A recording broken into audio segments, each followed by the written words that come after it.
Hey guys, it's Chandler, and welcome to the Healing Heroes. I promise you.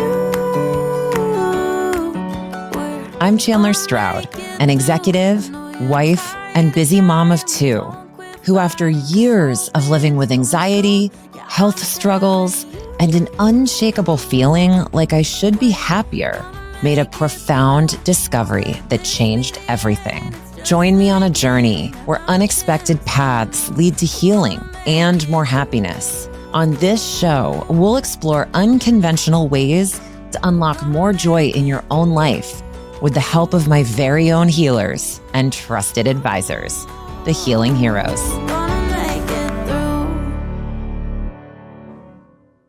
Hey everyone, and welcome back to another episode of the Healing Heroes podcast.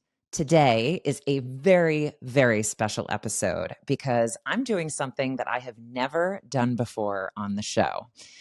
You all know by now that the Healing Heroes are my very own healers, or as I like to call them, my board of advisors, the healers who I sought out to help guide me along this journey to better health, happiness, and peace.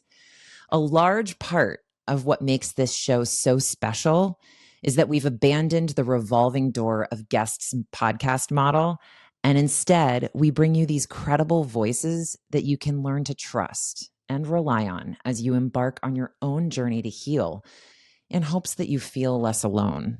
Well, today I am making an exception and releasing this exclusive episode with a very, very special person and healer who I now call friend, Moylan Ryan.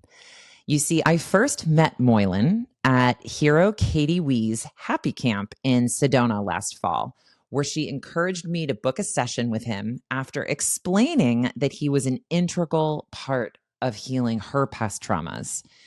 I did end up getting my first Rolfing session with Moylan later that day and was so intrigued by him and his work that I ended up booking another 3-day trip out to Arizona with my husband right before the holidays to do an intensive 10-session Rolfing package with him at his private practice.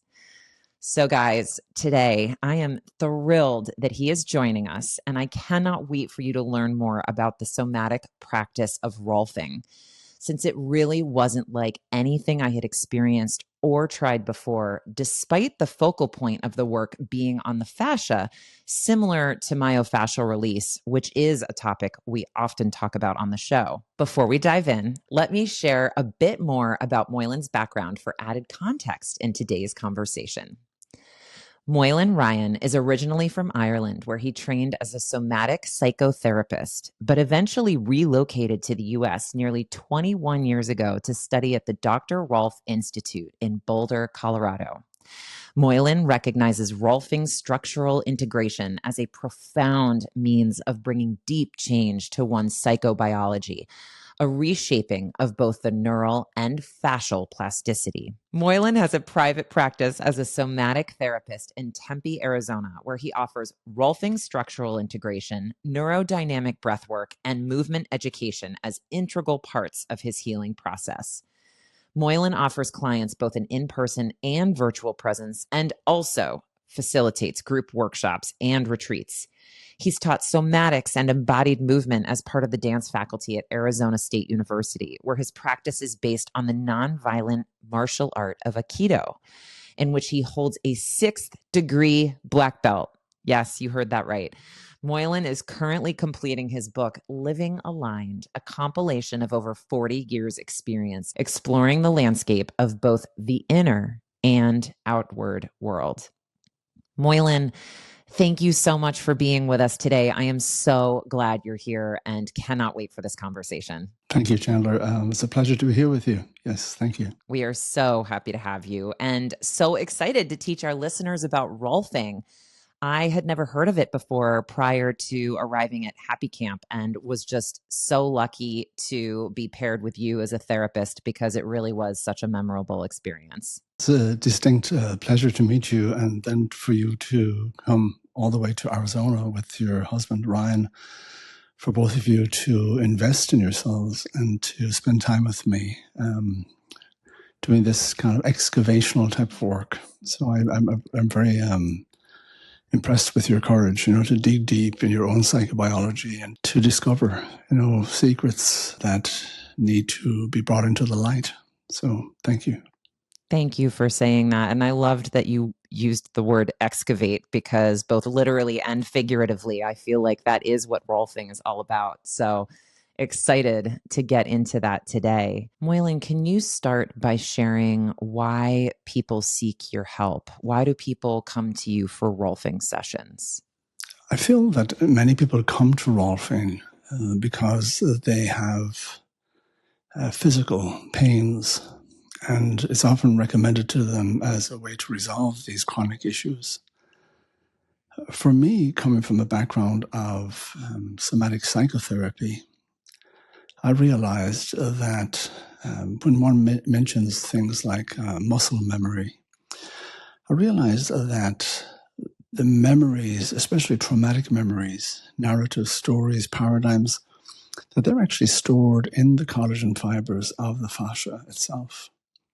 And when a person feels that they need to protect themselves, those collagen fibers knit together and the body becomes armored. Wilhelm Reich was the first person to come up with that term, how the body becomes more rigid. It's often reflected in tension of the muscles and reflected in limitation of the breath. So people would come for physical reasons, mostly. But when they arrive in my office, they realize that their physicality is very much connected with their emotionality. So it's in that invitation to explore, as to use that word, to excavate, to uncover, rediscover, to remember, that we together, the client and I, start this series of work where we delve into areas that they have become exiled from. So there's the conscious knowing of, oh yes, I'm in pain, or I'm in imbalance, or my posture, but there's the unconscious reasoning for a person showing up. And that might not, Chandler, be discovered by that person until they're in the depths of the work.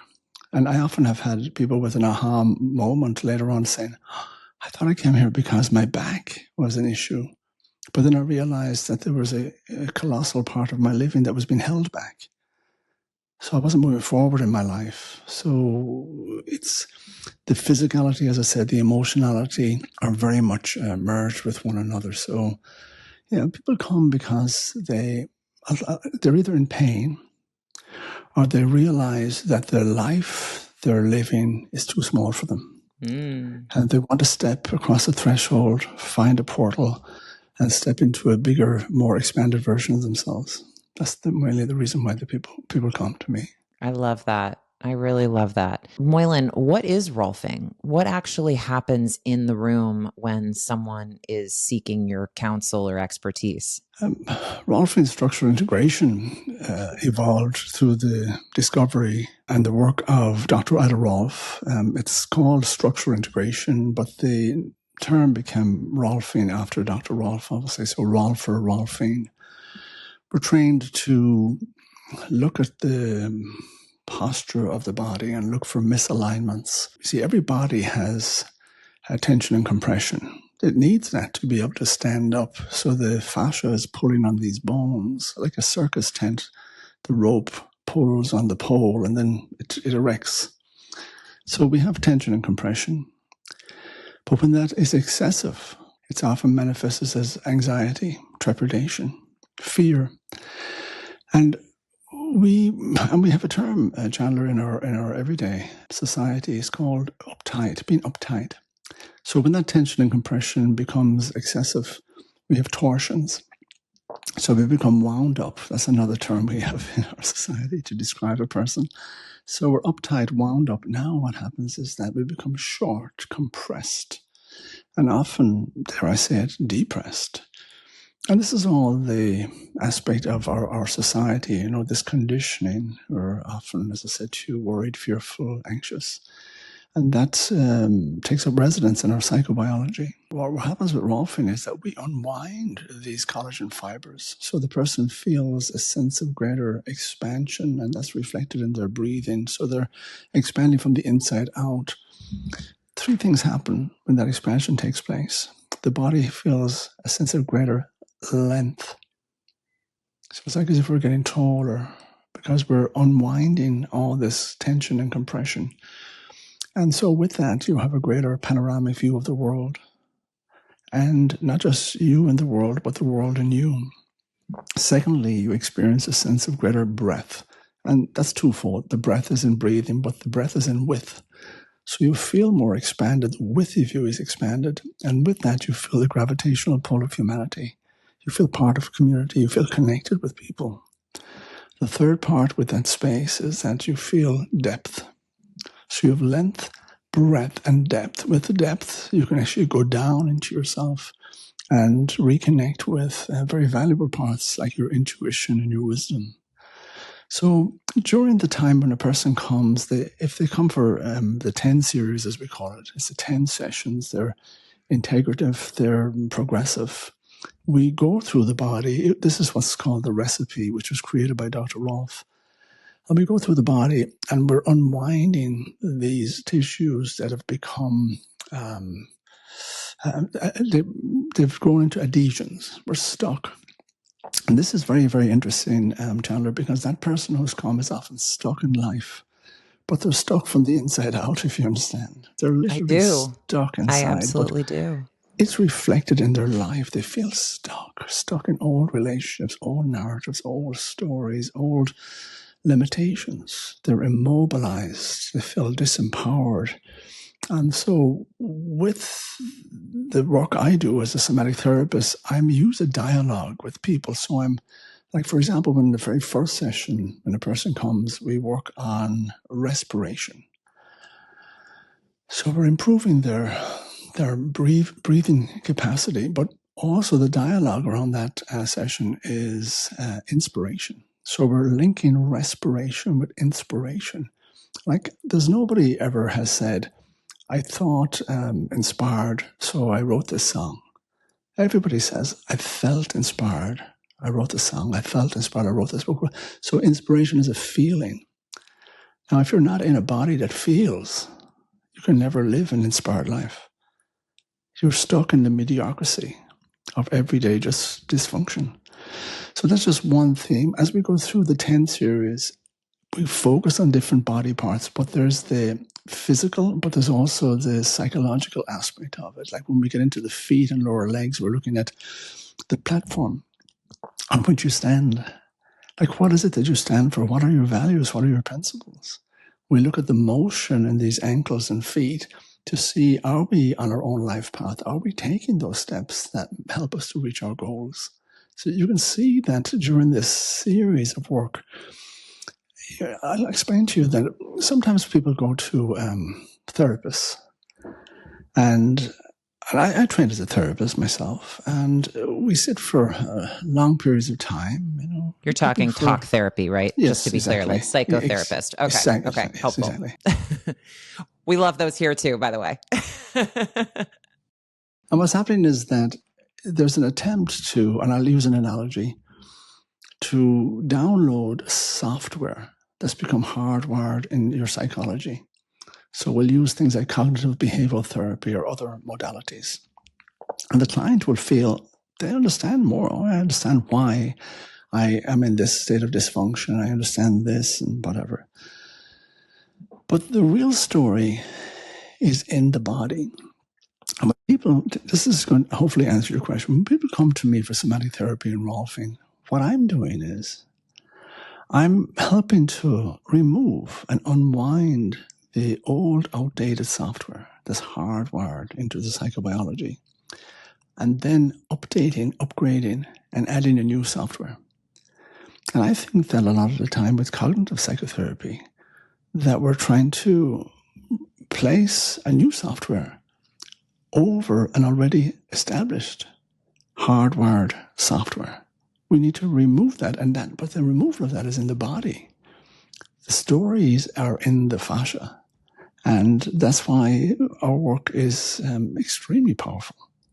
We're working with the body and the mind. We see that it's vitally important to change, as I said earlier in my introduction, I think you said, both the fascial plasticity and the neuroplasticity, both of them can be reshaped. If we're just reshaping one, well, the other is still in the old, I'll use that word, software. So hopefully that gives you an insight into how the process and the goal of the work. Yeah, no, it absolutely does. And I love that you're reinforcing even my own experience with psychotherapy, which is so valuable. I talk with Hero Jen about EMDR and the breakthroughs it has allowed me on this show. But even she and I would sit in her office a few months in, and I would say, we're making so much progress. I feel that my understanding of what happened and how it's affecting me today, I feel clear on that finally, but my body still feels stuck and I can't explain it. It just still feels like it's not keeping up with the leaps and bounds that my brain is making, my cognitive space in healing. And so it was really powerful at the time to find myofascial release, which is another way of releasing fascia. But as I said in the beginning, your work was very different to that in my experience, where I don't know if I would call myofascial release like more intuitive in terms of where Hero Karen would work on my body. I felt like Rolfing was a little bit more, I would say, aggressive and more formulaic. To your point, you mentioned the recipe. And I would love for you to walk through what that looks like if someone is coming in for successive sessions. How do you think about approaching? You started with the respiration, going to the ankles and your path in life, but what are the other areas that you then work on as part of that recipe? And thank you. It's so important to follow the recipe, and every Rolfer worldwide follows the recipe. That's the platform on which structural integration is built. And so the first session is around, as I said, respiration. Second session is about your feet and lower legs, about the support that we have. It's like building integration from the base up. When we go to cognitive psychotherapy, we're up here in our heads, but really we want to get a foundation. We want to feel grounded. We want to feel that it's safe to be in our body, to be connected. And I always think of that term in yoga, root to rise. Yes, love root to We're rise. because there's so much dysregulation, disassociation. And I love that line. I think I might have mentioned it to you when you were in Tempe with me. It's the James Joyce in the book The Dubliners, an Irish author. Many years ago, he wrote that line, Mr. Duffy lived a short distance from his body. And I think that really sums up our society, that we live outside ourselves rather than within. So we end up living without rather than within. So as we go through this series, in the third session, we look at what's called the lateral line of the body. That's the outside of the body here, and we differentiate between the shoulder and the pelvic girdle. So we're getting length. Like remember I said, we have length, breadth, and depth. So now we're elongating the body. So when a person is conditioned to play small, they'll actually begin to disappear. They'll start to make themselves in this contracted state. And we're doing the opposite. We're working into an expanded, beautiful elongation, just like when a beautiful giraffe stands up and looks out onto the horizon. And so in that, we free up the pelvis and the shoulder girdle. So now we're encouraging greater movement in the spine. The Kundalini energy is able to come up. It's no longer trapped down in the sacrum. We also look at the arms. And in that session, we encourage the arms to be free, to be able to reach out for these goals, but also we begin to create boundaries with those arms. And that's for people who have been anyway challenged or with traumatic experiences, is restoring the ability to confirm and reaffirm their boundaries. It's very important that we establish movement of the arms. To be able to say no is very powerful. To one thing to say it, but to express it with an arm is even more powerful. Session 4, we're in the midline of the body. We're in the adductors inside the legs. This is the place where we're often told to pull ourselves together. This is the place, the pelvic floor, where we're uptight. A person is not able to relax. And when you're tight in the pelvic floor, it's very difficult for the diaphragm to drop down. So a person goes into a startle reflex. The diaphragm is pushed up. So they tend to breathe in their neck instead with these secondary muscles of respiration. It gives a lot of neck tightness, and we lose the range of motion in our neck. And that takes it further, Chandler, that when we lose that, our body's not able to navigate space. And then once again, because of that lack of navigation, the ability to navigate, it sends a message to the nervous system. And the nervous system triggers a response that we're in fight or flight. It releases a cascade then of hormonal activity like cortisol and adrenaline that comes sweeping through your body. So this is the cycle that that Rolfing helps to resolve.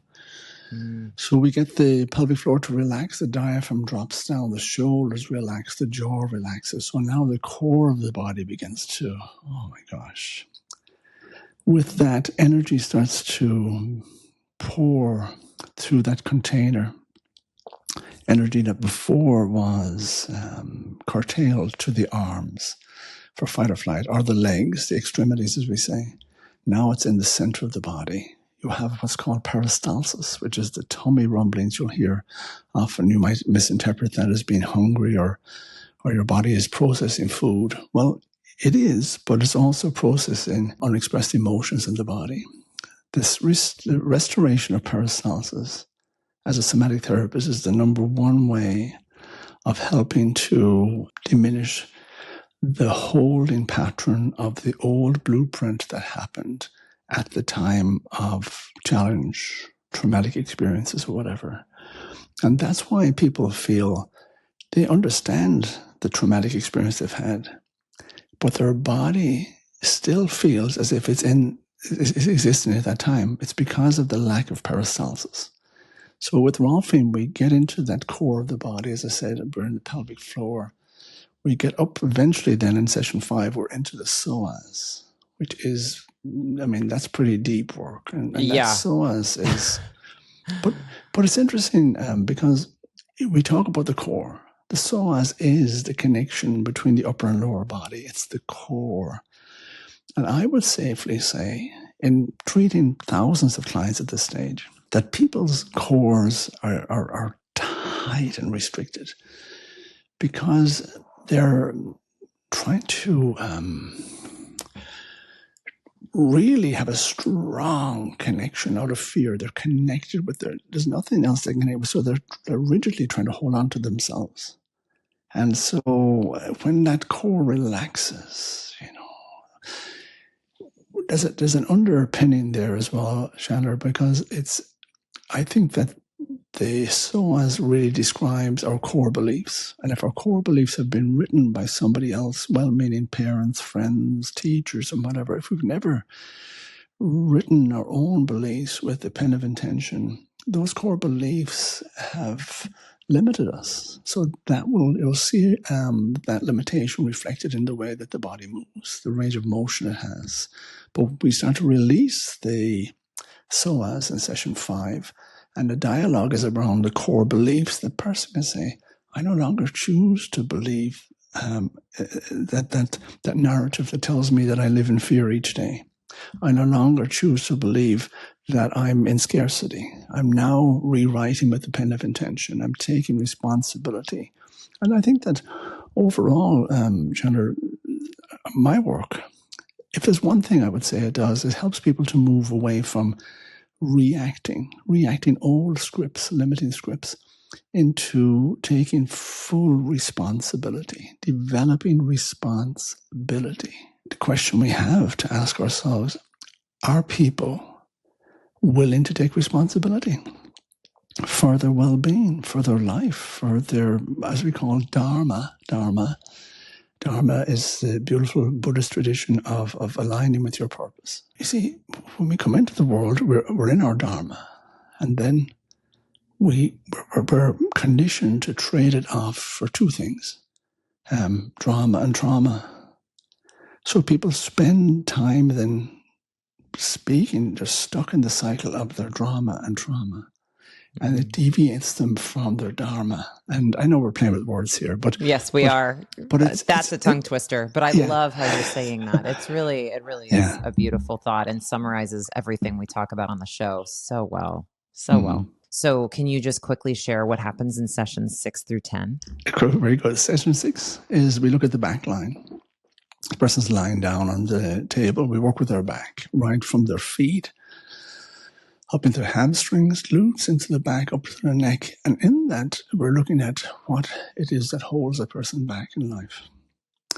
You see, the thing about it is that everybody has a front and a back, but in our society, we're congratulated with what are the fronts that we present to the world, our persona.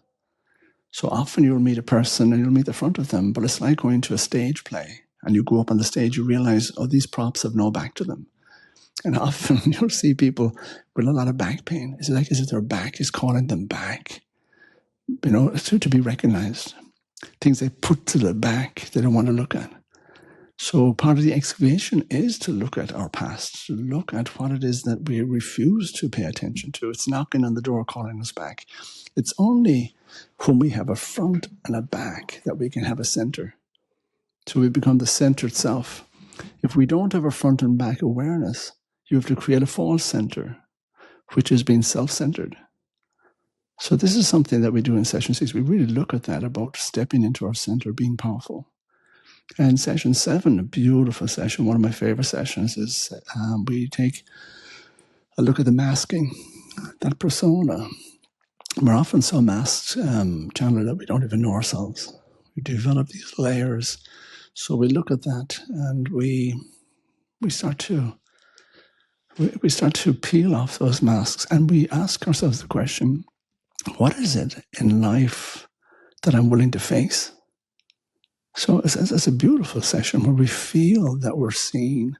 We look at the stories that we've heard about our own capacity, and we're reframing. Yes, we're no longer in this old type of loop of hearing all these old messages. We're beginning to let them go.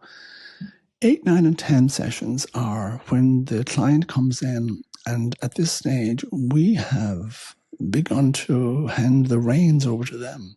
So when they come in for session 8, I might say to them, hello, Chandler, what are you noticing about yourself? What's alive in you today? So now I've steered the first 7 sessions. I said, what is your body needing? So we go into the body, and the body might say, we need some more work in the pelvis, the back, the neck, whatever the case would be. And then we look at, well, what's the story that's there? What's evolving there? What's looking to be heard? So if we do an upper body in 8, we usually do a lower body in 9. Number 10, we bring the body for a walk. And so we're looking at the function, the movement. Are we at ease? Are we at this beautiful gracefulness? And I often think about how we move through the world, Chandler. And am I moving from fear, or am I moving from love?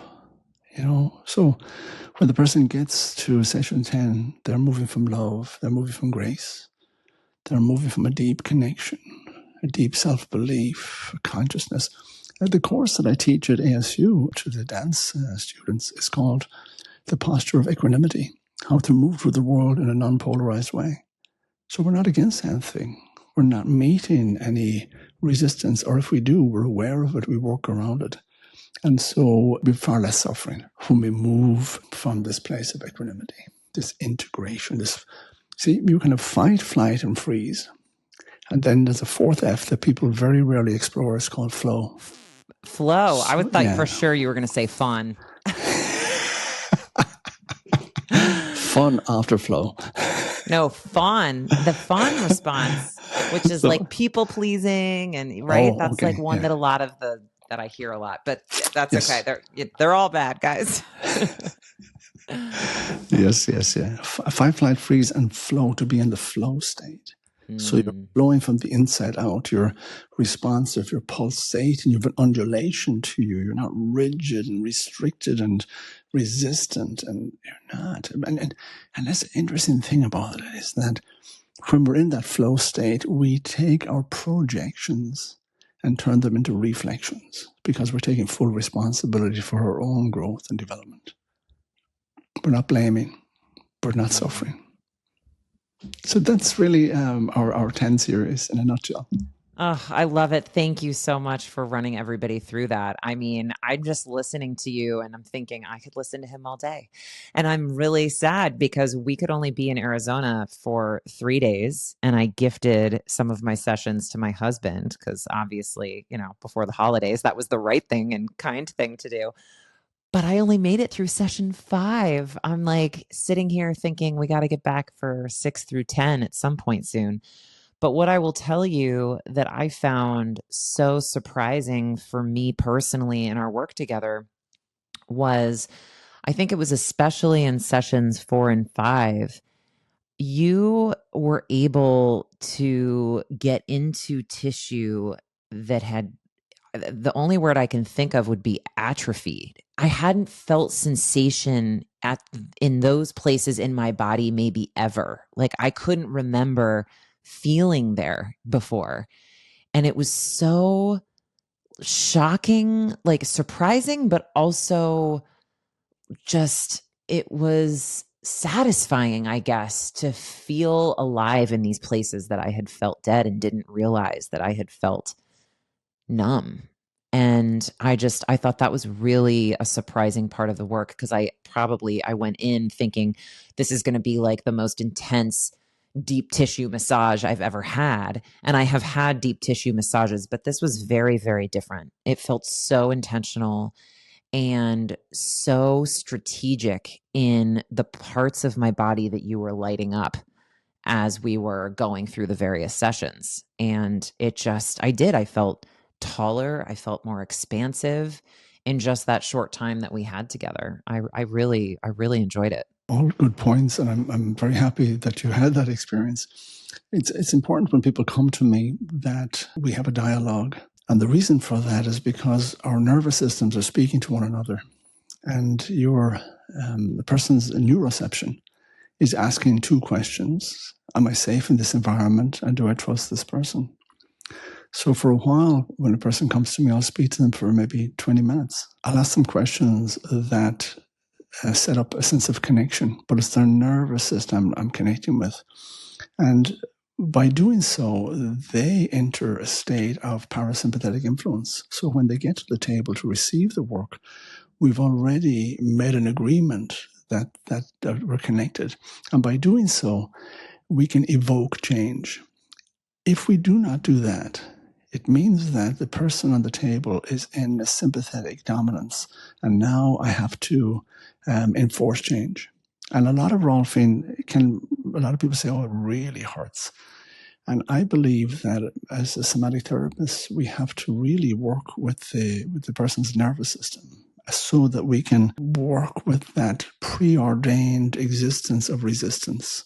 And just like in the practice of Aikido, we don't push into resistance. We blend, harmonize, redirect, lead, and find and discover ways to resolve conflict. We do the exact same thing even with those issues that are lying in those tissues. We don't, because if we push in and create resistance, we make them stronger. Yeah. So it's all about dancing. It's all about the dance with the tissue. I know Hero Karen, our myofascial release expert, would absolutely agree with you. She's said that before on the show, actually. And I think, what you're saying is so important. And actually, the other thing I would note is you're sort of highlighting one of the biggest takeaways that every single hero has at some point said on the show, which is it all comes down to the relationship between the patient and the practitioner and creating that sense of safety and connection prior to engaging in any sort of work together. And I mean, I don't know that I even realized that piece as I was going through my own journey, but as I reflect on it, and of course, the incredible relationships I now have with each of you, I realize that was a really critical part of the story and the success that I've seen in doing this work. So I'm really glad you touched on that. Mm-hmm, mm-hmm. Yes, yeah.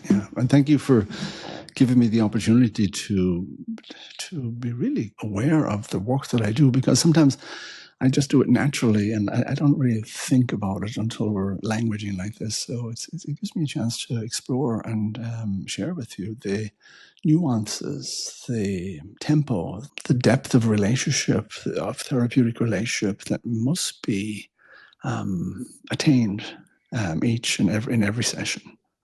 Yeah, there's no complacency, because it's an honor to serve another human being, and it's I love what I do, and I feel very, very appreciative to have contributed meaningfully to the lives of thousands of people through this process. I'm so glad you have, and you certainly helped me.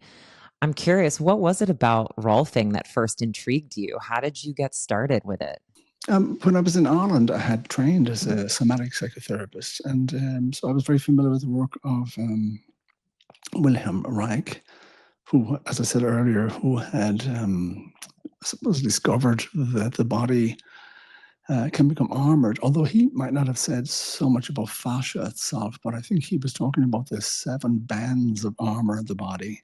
I was intrigued then, because the number 7 chakras, the 7 levels of self-actualization through Maslow's pyramid, and all these 7s appear. But I was in Ireland and I came across an article, and it was written by Joseph Heller, who was the first president of the Rolf Institute. And he told his story about meeting Ida Rolf, I think in the early 70s, and how he had been an aeronautical engineer at NASA. And his job was to study the effect of gravity on satellites. And Ida Rolf at the time was studying the effect of gravity on bodies. So he went and met with her, and after spending a week with her, he decided to become a Rolfer. So he gave up his job at NASA, and he eventually started Hello International. And this is a long time ago, but I decided to get in touch with him. And after a week or two, I had a phone call with him, and I told him I was going to come to the United States and receive a 10 series from him personally. And he said to me, well, bring me when you're in America. And it took me a while, but sometimes I totally believe, as I'm sure you do, the universe conspires to support us when we are willing to cross that threshold. And it was a matter of a few years later, but I was with Joseph, and I spent 2 months with him in Mount Shasta, received a series of work, and it was a life-changing experience. And I felt I needed to go to the Rolf Institute and explore this whole world of the fascial matrix. And I found it so interesting. It was just the next step from the training that I had done in Ireland. And I felt that, oh my gosh. And then I was able to compile that. I was meeting people in America who were body workers, psychotherapists, who were practicing movement, especially through Aikido. And I said, oh yes, these are the pieces. And then I went and studied breathwork, holotropic breathwork, and I realized that that was an integral part of that jigsaw. So when I discovered breathwork, it was like as if I had this jigsaw or puzzle, and I was missing one piece. And then when I found breathwork and I put that piece into the picture, I could plainly see what the image was. It was an image of me and my authenticity. It was such a powerful remembrance. The word remember is to put back together, remember. It was the part I needed to remember my authentic self. And so therefore I became a facilitator of neurodynamic breathwork, and I started to implement that into my practice. And so I really believe that Rolfing, breathwork, and movement education, taking these changes and moving through the world in a more expanded version, physically moving your body in this the ecstasy of ease, rather than the conditioned struggle and effort that we often find ourselves suffering. Yes. All those integrated together became my somatic practice. I love that. I really do love that. Thank you for sharing your story. And actually, sidebar, we are huge fans of neurodynamic breathwork here also. And if you listeners want to learn more about a very specific subset of neurodynamic breathwork, I highly recommend you check out the episode on reset breathwork that I did with Hero Kate a couple months ago now. But we went really deep on the impact of breathwork, how it changes your physiology. And I did a similar type to reset with you at the Happy Camp in Sedona, and it was very powerful. So I am a huge believer in breath work. And certainly think for anyone considering it, it's worth exploring further. Beautiful. Yeah, certainly. I have to ask, Moylan, you have done such a great job of painting the picture of Rolfing and the meaning behind each session. So thank you for that. I'm really curious to understand what has been the most surprising thing you've learned or seen along your journey to heal others. The most surprising thing is seeing people that come to a precipice. I'm using a metaphor here, an analogy. They come to the edge and they look down into this abyss and they realize that it's in this abyss that they actually will be able to, once they enter this abyss, a place they've been conditioned to avoid, that they'll find and discover the magic, their dharma, their capacity, their potential. But they're fearful, and so they don't want to go to the edge that much. They want to stay inland. They don't want to see the horizon of possibility. They do, but they don't. They've been conditioned to abandon that part, that the willingness to step across these thresholds. And then once they go and maybe they allow themselves to fall over, they realize they have wings. They realize they can fly. It's unbelievable. I have had people who have been working for 25 years in a job. And next minute I got an email from them. I'm now living in Costa Rica. I discovered I was a songwriter. I have another person and they were with me. And next minute I got an email from them and they're living in New Zealand and they've written their first book. You see, what are we willing to give up whatever it is that's too small for us? In nature, the lobster, the crab, leaves its shell because it feels that it's too small for them and it goes out into the ocean in its vulnerability. It hides out and it grows a bigger shell. And what we do is we make our shell more comfortable. So we watch more TV, we take some medications, we develop addictions. So seeing people shift from this reactive script that's been written by somebody else for them, a narrative that they've embodied and it has structured their life, seeing them shed that and to take the pen of intention and write the next chapter of their life and step confidently into that. It is so powerful. This is nothing. I just applaud people again and again. People come to me and say, oh, you have to go and see Moylan. But it's actually in seeing me, they see themselves. I just mirror back to them the magnificent, glorious, beautiful beings that they are. And then they see and encounter themselves and they become more confident to step into this bigger version of themselves. And I really love being a facilitator and a midwife of that. I mean, mic drop. I have nothing else to say. That was so beautifully articulated. It made me a little teary-eyed. I don't know what's going on in 2025. I can't get through these episodes without getting emotional. It was just so powerful. And you just so beautifully summarized why I'm doing this podcast in the first place, to help people write their own story, to come back to who they truly are and stop living the narrative that somebody else handed to them. And you know what? If they drop down and get to know themselves and they say, I like this narrative, I'm staying here, amen, let them do it. But I'm not convinced that we are really listening to ourselves. What you're saying really resonates with me. And I'm sure so many of our listeners. So thank you for offering that. But one more thing to add to this is that what I've realized, over the years of doing this work, and we might have spoken about that when you came to work with me in Tempe, was empowering. And when I say empowering people, it's really helping them to align. And this comes back to what you're sharing. When we feel empowered, we empower others. When we feel disempowered, we disempower others.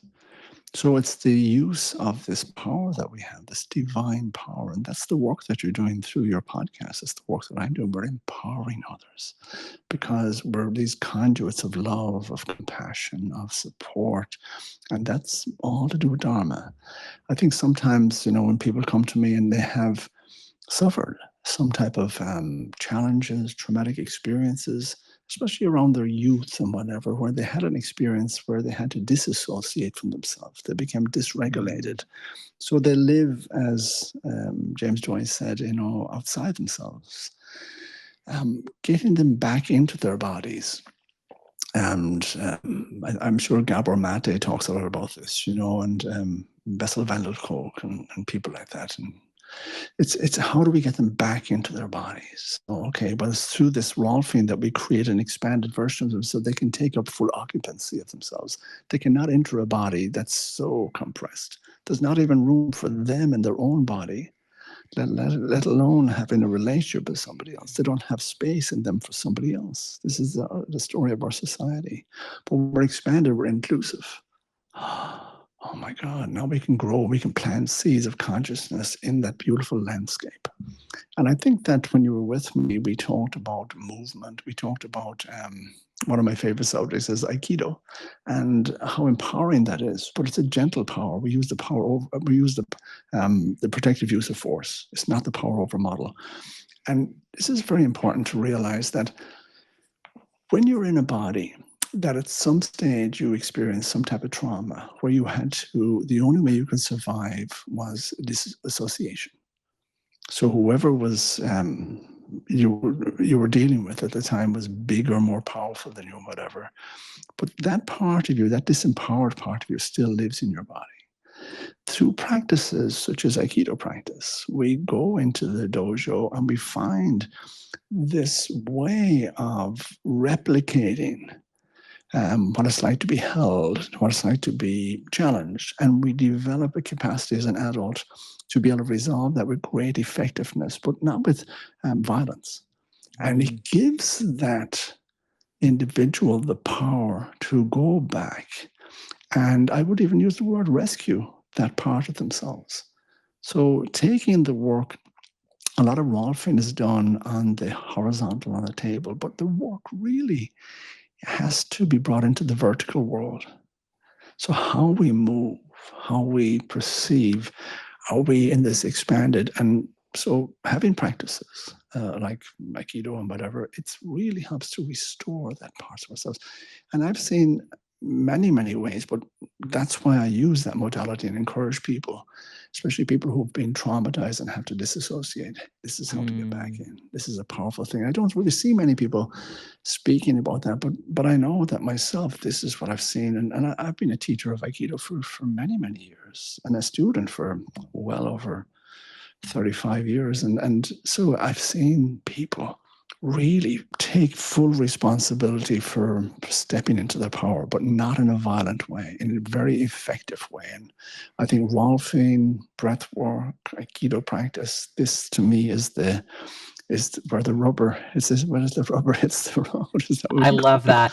No, you actually found me a really credible and local Aikido practitioner that I obviously with my injury, I haven't had time to reach out to, but this is like on my list as my next thing to do because you sold it so beautifully. And I'm so convinced by the value in the practice and what I could gain from it, especially given my own childhood experiences and the disassociation. And I have done a lot of horizontal work, as you say. So like, being on MFR tables, acupuncture, you name it, right? But like the vertical, and I do a lot of that with yoga, I find to be really helpful in like moving with my breath and, re-embodying myself. But like there is something about the movement and the values that Aikido presents that really fascinates me. And I think that practices like yoga, Tai Chi, meditation, they're all fantastic, but they're solitary. So you're sitting in an undisturbed environment. It does not portray the disturbance that you've embodied. When you come to Aikido, into the dojo, it's a lot of disturbance. It's a lot of chaos. People are coming at you, often groups of people, and you have to find your center. You have to be grounded. You have to be responsive. You have to take full responsibility for not just you, but them, the imbalances in them. So you're really, really empowering aspects of yourself. It's the only way that I've seen, and I have great admiration for those other modalities, but they're unchallenged. Will you come back and talk about Aikido sometime? I'm feeling we need an episode. I'm going to go try it. I'm going to go try it. And then I would love to have you back to talk about this again. I would love to. Would love to have Thank you you. back. Thank And now you it's very on my much. to-do list. I'm calling that dojo in Stanford, and I'm in. Moylan, you sold it today. Wonderful, wonderful. All right. I know we're at time and we have to go. I love leaving our listeners, for those who might not be ready to go hire a Rolfer. Are there any simple at-home practices that women can try at home first if they aren't ready to go out and get a professional to assist them? I think that to become aware of these, what I call micro traumas that we go through each and every day. So we're going about our business, and next minute we realize we're struck with this internal resistance, this holding pattern, this frightening motion that comes through the body. It's like it's reflective, especially in our breathing, in the diaphragm.